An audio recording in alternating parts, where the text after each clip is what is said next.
नमस्कार, मी संदीप चव्हाण. आपण पाहताय टॉप न्यूज मराठी. छावा छावा कादंबरीवर आधारित छावा चित्रपट संपूर्ण भारतात प्रदर्शित झाला आणि बॉक्स ऑफिसवर छप्परफाड कमाई झाली. अर्थातच चित्रपटगृहामध्ये हा सिनेमा पाहण्यासाठी रांगाच्या रांगा लागल्या. छत्रपती संभाजीराजेंचा झालेला अनन्वित छळ पाहिल्यानंतर अक्षरशः टॉकीज मध्ये सगळे प्रेक्षक आपण रडताना देखील पाहिले. हे सगळं पाहिल्यानंतर छत्रपती संभाजीराजेंचा खरा इतिहास अनेक वर्षांनी आपल्या नजरेसमोर जिवंत झाला पाहायला मिळाला. याबद्दल निश्चितच सगळ्यांनी दिग्दर्शक इव्हन सगळ्या टीमचे कलाकारांचे आभार देखील मानले. पण हे सगळं करत असताना त्याच दरम्यान सोशल मीडियावर याच चित्रपटावरून एक वादंग सुरू झाला आणि तो वाद अत्यंत महत्वाचा, कारण याच वादामुळं आज अनेकांची मन देखील दुःखित झाली. कारण या छावा चित्रपटामध्ये जो शिवाजी सावंतांची कादंबरी छावा यावर आधारित आहे, त्यामध्ये थेट गणोजी शिर्के यांनाच या ठिकाणी खलनायक बनवण्यात आलं आणि तिथूनच या वादाला सुरुवात झाली. त्यामुळे प्रश्न हा पडतोय की खरंच गणोजी शिर्केंनी छत्रपती संभाजीराजेंना पकडून देऊन मोगलांच्या स्वाधीन केलं का? बर, ते केलं असेल तर त्याचे काही पुरावे आहेत का? बर, जे पुरावे आहेत ते तुम्ही चित्रपटाच्या माध्यमातून सादर केलेत का? तर याचं उत्तर शून्य आहे. याचं उत्तर ना दिग्दर्शकाकडे आहे, याचं उत्तर ना त्या चित्रपटाच्या पटकथाकार किंवा लेखकाकडे आहे, किंवा याचं उत्तर चित्रपटातल्या कोणत्याही कलाकाराकडे नाही. मग प्रश्न हा उरतो की छत्रपती संभाजीराजेंना पकडून दिलं कुणी? गणोजी शिर्के की इतिहासातले पुरावे जे सांगतायत राजेंचा कारकून? नेमकं उत्तर काय? आणि याच विषयावर चर्चा करण्यासाठी आज आपण या लाईव्ह मध्ये आलेलो आहोत. मग संभाजीराजेंना पकडून दिलं कुणी? गणोजी शिर्के की राजेंचा कारकून? आपल्याला आठवत असेल आज दुपारीच याच सगळ्या विषयावर राजे शिर्के अर्थात गणोजी शिर्के यांचे वंशज, त्यांची पुढची जी काही पिढी असेल, त्या सगळ्यांनी एकत्रित येऊन एक पत्रकार परिषद घेतली आणि या पत्रकार परिषदेच्या माध्यमातून थेट इशारा दिला की छावा चित्रपटाचे दिग्दर्शक आणि त्याच्याशी रिलेटेड असलेल्या सगळ्यांनी या चित्रपटात जी गणोजी शिर्के आणि त्यांच्या भावकीतील कान्होजी शिर्के यांची जी काही बदनामी केलेली आहे ती थांबवण्यात यावी, अन्यथा आम्हाला आंदोलन करावं लागेल किंवा गुन्हा दाखल करावा लागेल. आणि याच संदर्भामध्ये आपल्यासोबत चर्चा करण्यासाठी याच परिवारातील एक घटक म्हणजेच दीपक राजे शिर्के आज आपल्या स्टुडिओत. सर, आपलं या लाईव्ह मध्ये हार्दिक स्वागत. धन्यवाद. खरं तर ही वेळ यायला नको होती, जी वेळ आज तुमच्यावर 336 वर्षांनी आली. म्हणजे ज्या दोन घराण्यांचे संबंध सोयरिकीपर्यंत असतात, ज्या दोन घराण्यातल्या पिढ्यानपिढ्या एकत्रितपणे नांदतात, आज त्यातल्याच एका घराण्याला दुसऱ्या घराण्यातल्या महापुरुषाविषयी असं काहीतरी कृत्य केलं म्हणून गोवलं जातं. आणि आज ते तसे नव्हते म्हणून त्याच पिढीतल्या एका वंशजाला सांगायला पुढे यावं लागतं. हा सगळ्यात महत्वाचा मुद्दा आलाय. म्हणजे तशी वेळ पहिल्यांदा तरी तुमच्यावर आली. बरोबर. मला इतकंच म्हणायचंय, पहिल्यांदा छावा चित्रपटात पाहिल्यानंतर तुमचा नेमका आक्षेप काय? नमस्कार, मी दीपक राजे शिर्के. खऱ्या अर्थाने छावा हिंदी चित्रपट, या आधी पण भरपूर चित्रपट निघले. छावा चित्रपटाचे वेगवेगळे भाग आपल्या मराठीमध्ये निघले, परंतु छावा हिंदी चित्रपट जगासमोर खूप मोठ्या प्रमाणात, चांगल्या प्रमाणात आणि खूप उत्कृष्ट चित्रपट आपल्या जगाला दाखवण्यासाठी प्रयत्न केला. संभाजीराजेंना आपल्या जगासमोर मांडण्याचा प्रयत्न केला. परंतु हे करत असताना दिग्दर्शक उतेकर विसरलेत की खऱ्या अर्थाने खरा इतिहास दाखवला पाहिजे होता. विलन कोण हे विसरले. मला असं वाटतं या इतिहासाची पूर्णपणे तोडमोड करून एकदम चुकीचा इतिहास समाजापुढे जगापुढे आणण्याचा प्रयत्न केलाय. आज खरा विलन कोण काय ह्याचं संशोधन होणं गरजेचं आहे. इतिहासात आपल्या त्या पद्धतीने आपल्याला खूप मोठं खोज आणि संशोधनाची गरज आहे. आणि आज पाहताय छावा चित्रपट आपण पाहिलं की शिवाजी सावंतांच्या छावा कादंबरीत घेतला. छावा कादंबरी 1975 साली त्याला लिखाणासाठी घेतली. 1979 मध्ये त्याला प्रकाशित करण्यात. त्याचं पुनरावृत्ती सेकंड आवृत्ती 80 मध्ये आली. म्हणजे आज 10-7-8 वर्ष त्याचं लिखाण झालं. म्हणजे त्या काळी अक्षरशः सोशल मीडिया किंवा फोन आणि मोबाईल फोन हातात नव्हते लोकांच्या, आणि तो लिहून ते विसरून गेले. ते आज हयात नाहीत शिवाजी सावंत. मग त्या काळी सुद्धा आमचे बरेच क्वेश्चन हे त्यांच्यापर्यंत पोहोचलेले आहेत. तसं आमच्याकडं लोकांचे म्हणणं पण आले की आम्ही त्यांच्यापर्यंत पोहोचलो होतो. परंतु तरी सुद्धा एक काल्पनिक म्हणजे एक काल्पनिक कहाणी पडद्यावर आणण्याच्या आधी कुठंतरी वंशजांना इतिहासाचं खरं खोटं पाहणं गरजेचं होतं. ते त्यांनी पाहिलं नाही, आणि फक्त पैशाच्या किंवा पैसा कमवण्यासाठी किंवा उद्देशाने काहीतरी त्यांना हेतू आहे का, किंवा पैशाच्या निमित्ताने त्यांनी केले का, ह्याची आपल्याला संशोधन किंवा त्याची खोजबीन करणं गरजेचं आहे. नक्कीच. म्हणजे काल जसं म्हणजे आता जे तुम्ही म्हणालात त्यावर म्हणजे मी काल तुमचे बंधू लक्ष्मीकांत राजे शिर्के यांनी देखील दिलेली माहिती ऐकली. त्यांनी असं म्हटलं होतं की त्या काळामध्ये ते लहान होते, हो, पण त्यांच्यासोबत काही त्यांची सिनियर मंडळी, ज्येष्ठ मंडळी होती, आणि ते शिवाजी सावंतांना याविषयी विचारायला देखील गेले होते. तेव्हा शिवाजी सावंत काय म्हणाले ते मात्र लक्ष्मीकांत राजे शिर्के यांनी ऐकलं होतं, आणि ती वाक्य त्यांनी सांगितली, मी लिहून ठेवलेली आहेत. आम्ही इतिहास कसा याकडे लक्ष देत नाही, तर कल्पनेतून कादंबरी साकारतो. कोण चांगला कोण वाईट हे बघत नाही, व्यावसायिक दृष्ट्या त्याला पाहतो. असं ते वाक्य लक्ष्मीकांत राजे शिर्के यांनी सांगितलं. नक्कीच. अर्थात कादंबरी, लेखन या ज्या काही ज्या आपण म्हणतो कल्पनेतून केलेली ती सगळी निर्मिती असते, पण कादंबरी म्हणजे इतिहास नव्हे, आणि त्याच कादंबरीला धरून जो पडद्यावर दाखवला गेलेला भाग आहे तोही इतिहास नव्हे. तुम्ही चित्रपट आणि कादंबरीच्या माध्यमातून इतिहासात काय घडलंय हे दाखवू शकता, पण इतिहासात प्रत्यक्षात काय घडलंय हे दाखवण्यासाठी इतिहास संशोधकांकडेच यायला, आणि ते मात्र या बाबतीत घडलेलं नाही. तर या संदर्भात आता तुम्ही नेमकी काय भूमिका घेतलेली आहे आणि काय करणार आहात? आज आम्ही पुणे येथे पत्रकार परिषद घेतली. आम्ही सगळ्यांना आवाहन केलं की हे चुकीचा इतिहास आपण कृपया कुठं मांडू नका. तरी सुद्धा बघा, चित्रपट रिलीज होण्याच्या आधी 7 दिवस आधी आम्ही त्या दिग्दर्शकांना, राज्य शासनाला, म्हणजे उपमुख्यमंत्री, दोन्ही उपमुख्यमंत्री, मुख्यमंत्र्यांना, सेन्सर बोर्डला सुद्धा आम्ही निवेदन दिलं होतं की आम्हाला असं समजलंय की यामध्ये राजे शिर्के घराण्याची बदनामी होत आहे, तर आम्हाला गृहीत घेऊन तो भाग वगळावा, किंवा आम्हाला थोडंसं संलग्न होऊन आमच्याशी संमती करावी, की जेणेकरून आम्हाला बी कळलं पाहिजे की आमच्या घराण्याविषयी काय तुम्ही लिहिताय, काय चित्रपटाच्या माध्यमातून लोकांना, जगांना सांगताय. तर त्याच्यावर त्यांनी कुठलंही ऍक्शन न घेताय, सेन्सर बोर्डने सुद्धा त्यांना डोळे झाक करून आणि खऱ्या अर्थाने इतिहासात माती कालवल्यासारखं त्यांना सर्टिफिकेट देऊन दिलं, आणि आज जगापुढं चुकीचा इतिहास पसरतोय. खऱ्या अर्थाने आज इतिहासावर चित्रपट निघताना खूप विचार झाला पाहिजे. इतिहास संशोधक, त्याला इतिहास संशोधनाची टीम, एक मोठी समिती असणं गरजेचं आहे. त्याच्या समितीमध्ये खोजबीन सगळ्या गोष्टी चर्चा करून खोलापर्यंत जाऊन जोपर्यंत सत्यता बाहेर येत नाही तोपर्यंत चित्रपटापर्यंत येणं गरजेचं, म्हणजे चित्रपट आलं नाही पाहिजे, ही गोष्ट आज करण्याची गरज आहे. आज चित्रपट, आज तुम्ही पाहताय विकिपीडिया आणि बाकी सर्व कंटेंट्समध्ये आज छावाचेच कंटेंट सगळे मिळतात. म्हणजे तुम्ही छावा कादंबरी हे एक काल्पनिक आणि एक त्या काळी म्हणजे समकक्षकालीन ज्या पुराव्यावर आधारित नाहीये, तरी सुद्धा त्यांनी लिहिले, ते गेले, आणि बाकीच्या प्रकाशकांनी सुद्धा त्यांना कंटिन्यू ठेवलं. परंतु मला एक आक्षेप आहे की बाबा, छावा कादंबरी हे काही इतिहास नाहीये, तो आधार नाहीये, तो पुरावा नाहीये. म्हणून उतेकर यांनी सुद्धा विचार करायला पाहिजे होता की छावावर, त्या कादंबरीवर आधारित तुम्ही चित्रपट काढताना थोडा वंशज आणि बाकी सर्व अपतेष्टांशी चर्चा करणं गरजेचं होतं. मग जी मराठीमध्ये मालिका निघाली होती, अमोल कोल्हे यांनी भूमिका केली होती संभाजीराजेंची, आणि त्या मालिकेच्या वेळी पण तुम्हाला विचारण्यात आलं होतं? नक्कीच. अमोल कोल्हेजी असो, प्रतापराव गंगवाने साहेब असो, ह्या श्रीमान गंगावरे साहेबांनी कित्येक वेळा आम्हाला फोनद्वारे चर्चा केली की नेमकं इतिहास काय.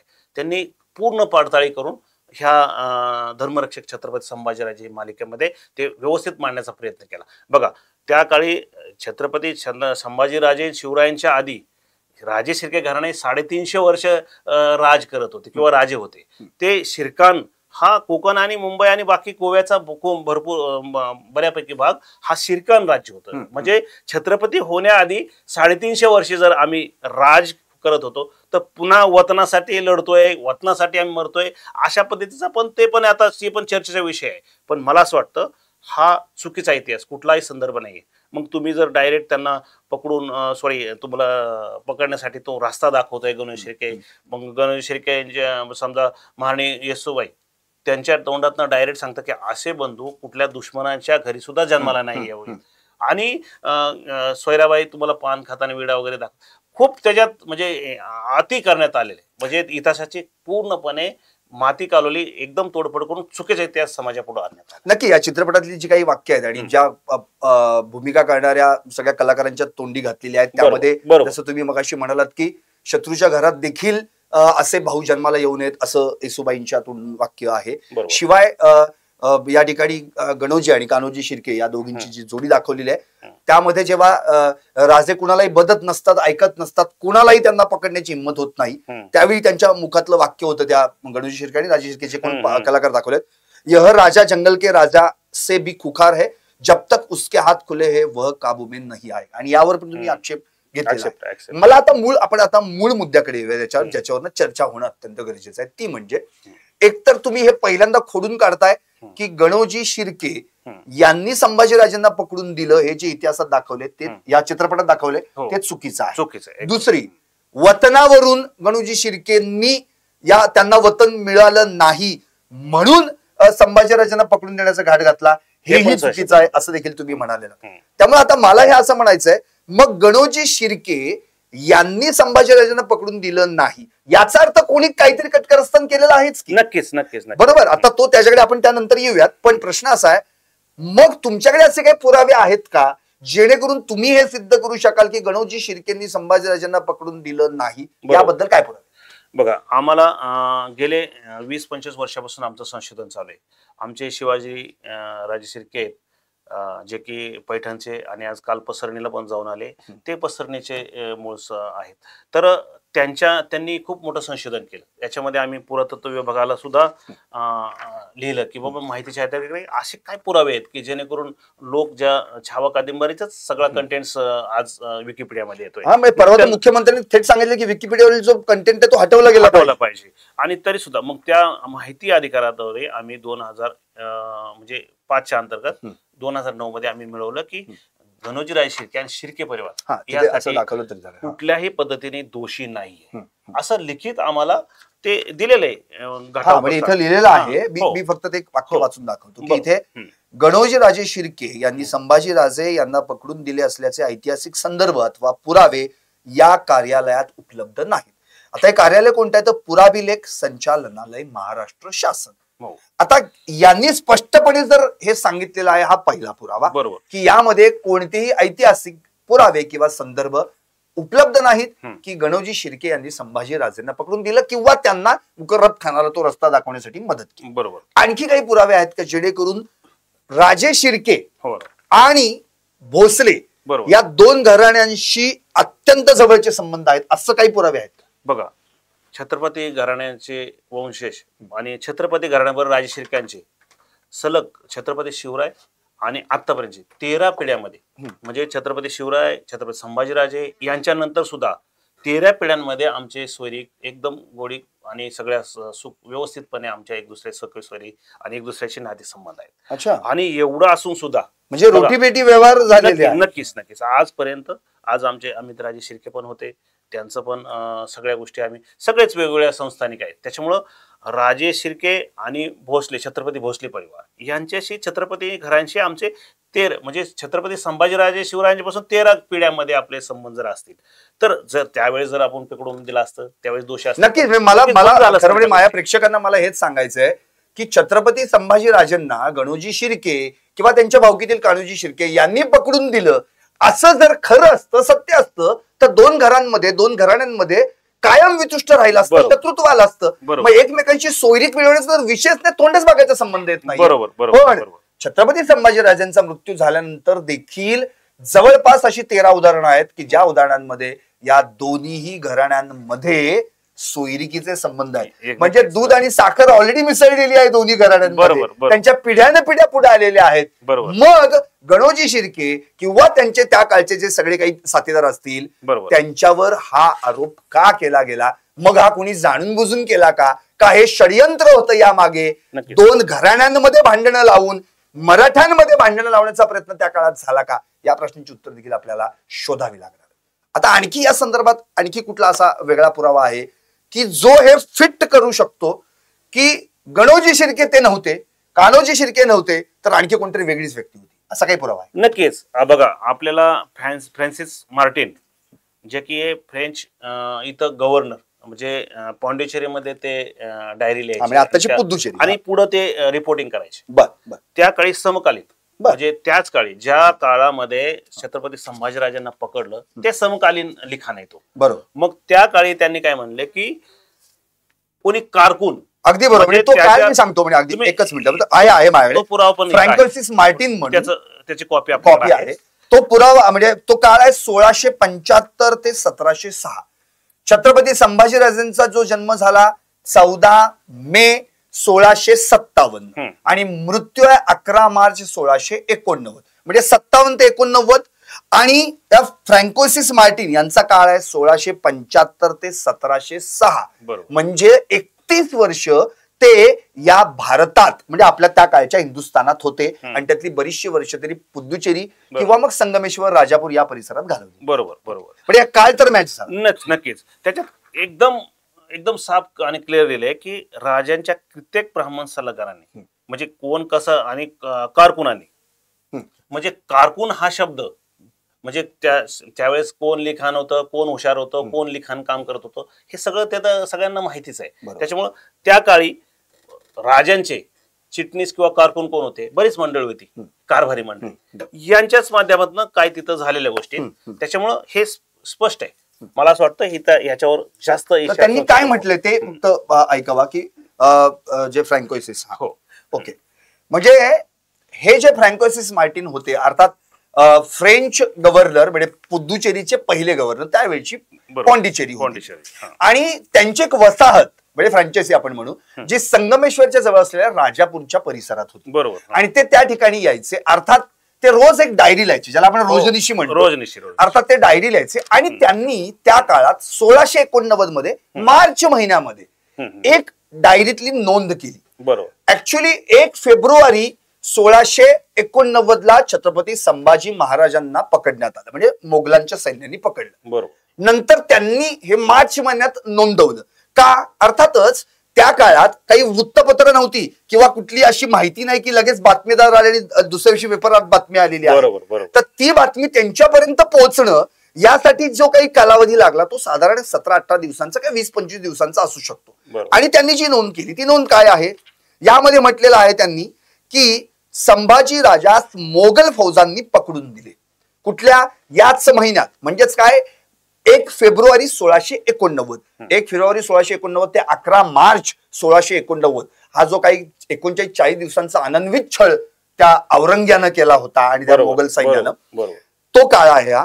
राजांच्या कित्येक ब्राह्मण सल्लागारांनी राजांशी बेईमान होऊन मोगलांस त्यांच्या मुक्कामाची वर्दी दिली, हे क्लिअर इथं म्हटलेलं आहे. शिवाय लष्कराच्या सेनानायक अशी अर्थात त्या काळी तो मुकर्रब खान आणि बाकीचे सगळे असतील, त्या ब्राह्मण कारभाऱ्यांनी अगोदरच सूत जमवलं होतं असं त्यांनी स्पष्ट म्हटलेलं आहे. याचा अर्थ हे क्लिअर होतं या पुराव्यातून, फ्रँकोइसिस मार्टिन त्या काळात एकतर कार्यकाळ पण सेम झाला, त्यांनी केलेली रोजनिशी ज्या डायरीतली जी नोंद आहे ती देखील क्लिअर होतीये, आणि त्यांनी तर थेट सांगितले, अर्थात त्यांनी नाव घेतलेलं नाहीये. नंतर गोस हरदेसाई म्हणून मराठ्यांची रियासत, ज्याला आपण रियासतकार म्हणतो, त्यांनी देखील एक पुस्तक लिहिलंय, बखर लिहिली, कादंबरी लिहिली, बखर लिहिली होती त्यांनी. त्याच्यामध्ये त्या रियासत मध्ये त्यांनी याच्यातले काही उतारे देखील घेतलेले. पण त्यात त्यांनी ना कवी कलशाच्या द्वेषामध्ये असा शब्द टाकला. पण मुळात फ्रँकोइसिस मार्टिन यांच्या लेखनामध्ये तो उल्लेखच नाही. त्यामुळे आता गोस सरदेसाई यांनी त्याच्यावर केलेलं संशोधन अभ्यास म्हणून तो प्रकार आपण धरूयात. अर्थात गोस सरदेसाई यांचं देखील लेखन किती आपण ऐतिहासिक आणि किती विश्वासार्ह आहे हे आपण नाही म्हणू शकणार. आणि या सगळ्यांवर मग नंतर बासी बेंद्रे असतील, नंतर अगदी डॉक्टर जयसिंगराव पवार असतील, अगदी अलीकडचे इंद्रजित सावंत असतील, श्रीमंत कोकाटे आहेत, या सगळ्यांनी, जाधवराव आहेत, या सगळ्यांनी चांगल्या पद्धतीने अभ्यास केला. डॉक्टर सुवर्णा निंबाळकर आहेत. आणि खरं तर विका राजवाड यांनी हे जे लेखन होतं, म्हणजे गोस हरदेसाई किंवा आणखी बाकीच्यांना च्या माध्यमातून त्यावेळी हा बाबा इतिहास याच्यावर पुन्हा संशोधन करेल असं म्हटलं होतं. डॉक्टर ज्ञानेश मोरे. अच्छा, डॉक्टर ज्ञानेश मोरे यांनी चित्रपट पाहिला. अच्छा. तर अक्षरशः मला फोन केला, राजे म्हणले मला चित्रपट असं वाटायचं चित्रपट वेळेस पळून जावं. अच्छा. म्हणजे एवढं विचलित करणारं आणि एवढं विचित्र पद्धतीने दाखवलंय की ते अस्तित्वातच नाहीये. म्हणजे ते ड्रेस कोड बाकीच्या गोष्टी उगाच काहीतरी म्हणजे अतिशोक्ती आणि एकदम मनगणन कहाण्या. बरोबर बरोबर. आणि ज्या पद्धतीने त्यांनी त्यांनी मला त्यांचं हे पण दिलंय, त्यांनी जे त्यांचं म्हणणं त्यांनी पेपरवर पण दिलं की बाबा ह्या पद्धतीने झाल्यामुळं आम्ही धोकीत आहात आणि हे मोरे राजघराण्यातले ते बऱ्यापैकी मोठ्या मोठ्या राज्य शासकीय समित्यांमध्ये ह्याच्यामध्ये राहिलेले. मग त्यांचं म्हणले की शिर्के साहेब आम्ही ह्याच्याशी सहमत नाहीत, आम्ही सर्व तुमच्या राजघराण्याबरोबर आहोत. म्हणजे हे आमचे सगळे सोरे अपतेष्ट आमचे नातेमंडळी ह्या सगळ्यांचे फोन येतात की ह्या चित्रपटाद्वारे आम्ही झालो आम्ही अडचणी. परंतु हा चित्रपट पुढच्या पिढीला असं नको वाटायला की हाच इतिहास आहे. बरोबर. हे नको होण्यासाठी आता आपल्याला हे खोडणं नक्कीच. म्हणजे आता जर आपण हा चित्रपट आपण जेव्हा पाहतोय 14 फेब्रुवारी पासून आपण हा चित्रपटगृहात प्रदर्शित झालेला आहे. अक्षरशः सकाळी 6 वाजल्यापासून शो लागतात तर रात्री 1 वाजेपर्यंत अशी पुण्यातली परिस्थिती आहे. तर एवढे सगळे अर्थातच छत्रपती संभाजी महाराजांचा इतिहास पाहायला कोणाला आवडणार नाही, सगळेच जण जाणार पाहणार. पण आपण जो पडद्यावर पाहतोय तोच खरा इतिहास आहे का याची पडताळणी देखील करायला पाहिजे, हे देखील तपासून घ्यायला पाहिजे. केवळ पिक्चर पाहिल्यानंतर त्या पिक्चर मधून जे काही मिळालेलं आहे तेच खरं आपल्याला वाढलं गेलेलं आहे आणि आता आपण त्याच्यावर ताव मारायचा आहे, हे चुकीचं आहे. जेणेकरून यासाठी खरं म्हणजे दिग्दर्शक लेखक यांनी ही काळजी आधीच आणि सेन्सॉर बोर्ड खरं म्हणजे आता सेन्सॉर बोर्डनं काय अर्थात कुणाला या संदर्भात या सगळ्यांनी आधीच काळजी घेणं गरजेचं होतं, पण ती काळजी घेतली गेली नाही आणि त्याचा फटका नाहक एका कुटुंबाला बसतो, एका पिढीला बसतो. दुसरी गोष्ट खरं म्हणजे प्रेक्षकांना माहीत असेल तर सांगतो, खरं म्हणजे आता शिर्केंची ही जी पुढची पिढी आहे किंवा आता जे सर्व्हाइव्ह करतायत यांना आता गाव पातळीवर देखील अक्षरशः टोमणे मारले जात आहेत. शिर्के, गद्दार, फितूर, तुम्ही तर छत्रपती संभाजीराजेंना सोडलं नाही, बरोबर आहे ना मी म्हणतोय, तर तुम्ही आम्हाला काय सोडणार असं वगैरे त्यांना विचारलं जातंय. खरं तर इतक्या वर्षांमध्ये आतापर्यंत ही वाक्य त्यांना कधीच ऐकायला मिळालेली नाहीत.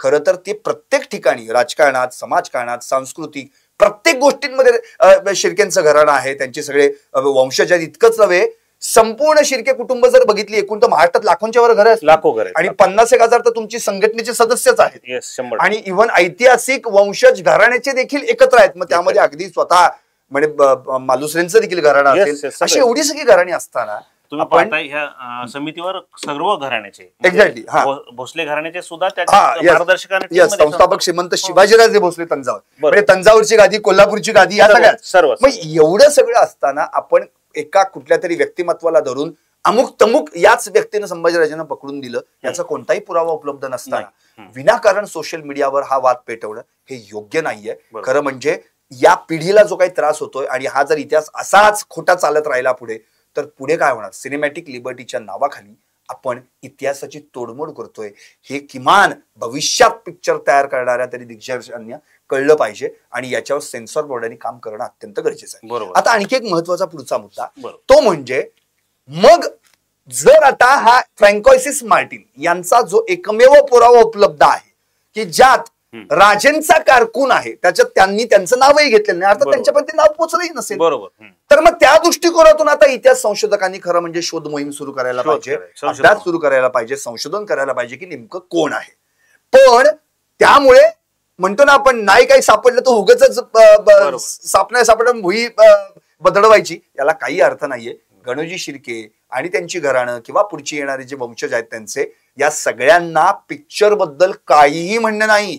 हे कायम सांगत आले पिक्चर खूप छान आहे, आमच्या संभाजीराजांचा इतिहास आज अख्ख्या जगासमोर गेलाय, त्याबद्दल आम्हाला काही म्हणणं नाहीये. त्यांचं इतकंच म्हणणं आहे या चित्रपटातले जे काही आक्षेपार्ह सीन आहेत, येसुबाईंच्या मुखातील जी काही वाक्य आहेत किंवा सोयराबाईंनी स्वतःच पानाचा विडा तो खाणं, दुसरी गोष्ट म्हणजे गणोजीराजेंच्या मुखातून काढणं या जंगल का राजा उससे भी खुखार राजा वगैरे, ही जी आहेत ही वाक्य खरं म्हणजे काढणं अत्यंत गरजेचं आहे आणि मग तो चित्रपट पुढे पुन्हा प्रदर्शित करणं अत्यंत महत्वाचं आहे. कारण की आजच या संदर्भात त्यांनी पत्रकार परिषद घेतली आणि जर हे घडलं नाही तर ते सगळे एकत्र येऊन कदाचित आंदोलन करतील, उपोषण करतील किंवा मग या संदर्भात गुन्हाही दाखल होणार आहे असं त्यांचंही म्हणणं आहे. आम्ही पत्रकार परिषदेमध्ये क्लिअर केलंय की आम्ही रिलीज होण्याच्या आधी, प्रदर्शित होण्याच्या आधी आम्ही 7 दिवस तुम्हाला सांगितलं होतं की आमच्याशी बोला, नाहीतर आम्हाला सांगा की तुम्ही दोषी कुठे आहेत कसं, आम्हाला समजून सांगा आणि नाहीतर आम्ही आंदोलन करणार आहोत. आज त्यांनी ऐकलं नाही. शिवजयंतीचा महोत्सव होता, आम्ही तिथं थांबलो, कारण शिवजयंतीच्या आधी कुठलं वाद होऊ नये, लोकांनी गालबोट लागू नये या पद्धतीने आम्ही थांबलो. परंतु आता आम्ही हुतेकर यांच्या विरोधात, टीम दिग्दर्शन आणि त्यांच्या लेखकांच्या विरोधात आम्ही सर्व महाराष्ट्रभर गुन्हे नोंद करणार आहोत. त्यांच्या विरोधात निषेध आणि आंदोलन म्हणजे पूर्ण महाराष्ट्रभर आपण चालवणार आहेत. मला असं वाटतं हुतेकरांनी लवकरात लवकर जाग होऊन या आक्षेपार्ह आमच्या बदनामीला थोडं थांबावं. ते जे काही सीन आहेत ते कट करावेत आणि पुन्हा एकदा हा संभाजी महाराज, आपले छत्रपती संभाजी महाराज सगळ्या जगाला ज्या पद्धतीने चांगल्या पद्धतीने दाखवताय ते दाखवा. आम्ही तुमच्या बरोबर आहोत. परंतु तुमच्या दाखवण्याच्या चक्करमध्ये कुणाला तरी बदनाम करू नका आणि आम्हाला बदनाम करून तुम्ही पैसे जर कमवत असाल तर खबरदार, आम्ही तुम्हाला महाराष्ट्रभर कुठं फिरू देणार नाही. आज नाही तर उद्या तुम्ही कुठंतरी महाराष्ट्रात भेटणार. आम्ही राजे शिर्के तुम्हाला कुठं सोडणार नाहीत. हे तुम्हाला जाहीर मी तुम्हाला वॉर्निंग देतो. तुम्हाला एक म्हणजे तुम्हाला एक इशाराच देतो की इथून पुढं आम्ही तुमचं पुन्हा एकदा विनंतीपूर्वक सांगतो की लवकरात लवकर ते आक्षेपार्ह कंटेंट्स आहेत ते वगळून घ्या. ह्या चित्रपट 100% चांगला बनवलेला आहे, त्यात आमचा वाद नाही. आम्हाला अजिबात अडचण नाही. आम्हाला खूप अभिमान वाटतोय. राजा एक महाराष्ट्रात नाही, देशात नाही तर जगभरात जातोय. खूप चांगल्या पद्धतीने आतापर्यंत पहिलाच चित्रपट एवढ्या मोठ्या प्रमाणावर प्रदर्शित केला. पण तुम्ही खलनायक चुकीचा दाखवला, खलनायक बदलला. तुम्ही तुमच्या पद्धतीने मर्जीने द्वेषाने कशा पद्धतीने करताय हे तुम्हाला माहिती आहे. परंतु यामुळं सगळ्या महाराष्ट्रात द्वेष, तेढ आणि एक चांगलं दूषित वातावरण निर्माण होतंय. त्याच्यामुळं एक दुसऱ्यात जातीय तेढ निर्माण होईल किंवा एक घराण्यामध्ये तेढ निर्माण होईल, समाजात भांडणं लागतील. अशा पद्धतीचं आपण करू नये अशी त्याच्या विनंती करतो. ते लवकरात लवकर वगळावं, अन्यथा मोठं आंदोलन महाराष्ट्रभर छेडलं जाईल. राजे शिर्के तुम्हाला कुठंही सोडणार नाही ह्याची मी तुम्हाला जाहीर वॉर्निंग देतो. नक्कीच. अगदी आता एक शेवटाकडे आपण येणार आहोत, पण जाता जाता संभाजीराजेंच्या विरोधात देखील कसं आक्षेपार्ह लिखाण लिहिलं गेलं याच्यावर देखील चर्चा होणं अत्यंत गरजेचं आहे. कारण राजे शिर्केंचा संबंध हा थेट भोसले घराण्याशी आहे. त्यामुळे तुम्हाला ते दुःख झालेलं आहे की अरे संभाजीराजेंविषयी असं कसं काय इतिहासात लिहिलं गेलेलं आहे. अर्थात आपल्याला आठवत असेल 2 कट संभाजीराजेंच्या विषयी त्यांच्या राज्याभिषेकानंतर करण्यात आले. 2 कट रचण्यात आले होते. 16 जानेवारी 1681 ला संभाजीराजेंचा राज्याभिषेक झाला. त्याच्या आधी कैदेत असलेल्या अष्टप्रधान मंडळातील काही कारभाऱ्यांना संभाजीराजांनी मोठ्या मनानं माफ केलं. त्यांना पुन्हा एकदा पद बहाल केली. पण अर्थात त्यावेळी मोरोपंत पेशवे जे होते त्यांचं निधन झालं होतं. पण बाकी सगळ्यांना घेतलं. पण त्यानंतर देखील 2 कट रचण्यात आले होते. अर्थात त्या काळात तो म्हणजे एकतर विष प्रयोगाचा एक प्रयोग होता आणि दुसरा म्हणजे सुलतान अकबराच्या माध्यमातून संभाजीराजांना पकडणं, कैद करणं. पण अर्थात हे दोन्ही कट सफल झाले नाहीत. प्रश्नच नाही, कारण की मराठेच इतके ताकदीचे होते त्यांनी तिथपर्यंत पोहोचूनच दिलं नाही. बरोबर. सोयराबाई हे अत्यंत महत्वाचं आहे. एक सगळ्यात मोठं म्हणजे अर्थातच पट्टराणी छत्रपती शिवाजी महाराजांची आणि त्यांचं आणि संभाजीराजेंचं देखील वैर दाखवण्यात आलं. हे तर अत्यंत म्हणजे विचित्र प्रकार आहे. स्वतः इतिहास संशोधक इंद्रजित सावंत यांनी सांगितलंय की तुम्हाला कोणी विलन सापडलं नाही म्हणून कधी गणोजी शिर्के पकडताय, कधी सोयराबाई पकडताय आणि त्यांच्यावर लाटताय. ऍक्च्युली तसं नाहीच आहे. याच बखरकार ज्याचं नाव मी आता इथे स्पष्ट घेतोय, मल्हार रामराव चिटणीस यांनी एक बखर लिहिली, चिटणीस बखर. याचे खापर पंजोबा होते बाळाजी आवजी चिटणीस. त्याच्यासोबत अनाजी पंत, अण्णाजी दत्तो या सगळ्यांना संभाजीराजांनी हत्तीच्या पायी दिलं. बरोबर. आता त्याचा राग कुठेतरी डोक्यात ठेवून कुठे ना कुठेतरी कटकारस्थान रचायचं आणि मग सोयराबाईंच्या महत्वाकांक्षेला जागृत करून राजारामांना आपण गादीवर बसूयात आणि संभाजीराजांना कैद करूयात असं काहीतरी शिजवलं जाणं.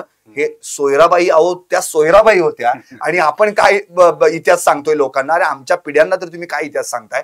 तर त्या सोयराबाईंची महत्वाकांक्षा जागृत करून अनाजी पंतांनी आणि ते सगळे जे बाकीचे काही त्यांचे होते सगळे ते अष्टप्रधान मंडळातले सोकॉल्ड कारभारी, हे कारभारी कसले, हे कटकारिस्तानी म्हणायचे. आणि या सगळ्यांनी कैद कोणाला करायला गेले होते हे पन्हाळगडावर संभाजीराजांना.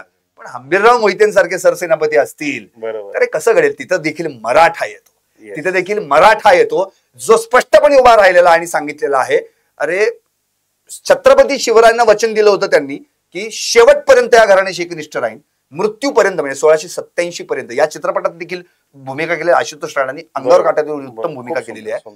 आणि त्यांनी स्पष्टपणे त्यावेळी संभाजीराजांना हे जे कैद करायला गेले त्यांनाच कैद केलं आणि राजांसमोर आणलं. आणि तेव्हा या सगळ्यांना 1-2 नाही 25 जणांना हत्तीच्या पायी देण्यात आलं होतं. 25 जण. आता प्रश्न हा झालाय, हे सगळं झाल्यानंतर कुठेतरी माझ्या खापर पंजोबाला मारलं होतं काय. मग 125 वर्षांनी 122 वर्षांनी हे लिहिलेलं आहे आणि त्यात मग सोयराबाईंना देखील भिंतीमध्ये चिणून मारलं संभाजीराजांनी. मग तिसऱ्या दिवशी त्यांनी प्राण सोडला. अरे कोणाबद्दल बोलताय? अजूनही सोयराबाईंचा मृत्यू कसा झाला हे कुणालाही माहित नाही. हे स्पष्ट, याच्याबद्दल पुरावा देखील नाहीये. बरोबर. म्हणून जयसिंगराव पवारांनी याच्यावर स्पष्ट म्हटलेलं आहे काय की गो सरदेसाई, नंतर मल्हारराव चिटणीस, ते नाटककार राम गणेश गडकरी, काही संभाजीराजांबद्दल काही आपलं नाटकात बरळलेलं आहे. नंतर या सगळ्यांनी बदनामीकारक लेखन केलं असं थेट जयसिंगराव पवारांनी म्हटलेलं आहे. त्यामुळं ही कुठेतरी बदनामी आता केवळ एका घराण्याची नाही, छत्रपती घराण्यातल्याच महाराणींची, छत्रपती घराण्यातल्याच लोकांची, मोठ्या कर्तृत्ववान व्यक्तींची जर बदनामी होत असेल तर असला इतिहास काय कामाचा? इतिहास म्हणजे तरी काय? इतिहास म्हणजे काळा कुट्ट अंधार आहे. त्यात ज्ञानाचा आणि विवेकाचा दिवा घेऊन जर जाल तर तुम्हाला एखादी वस्तू हाती लागेल.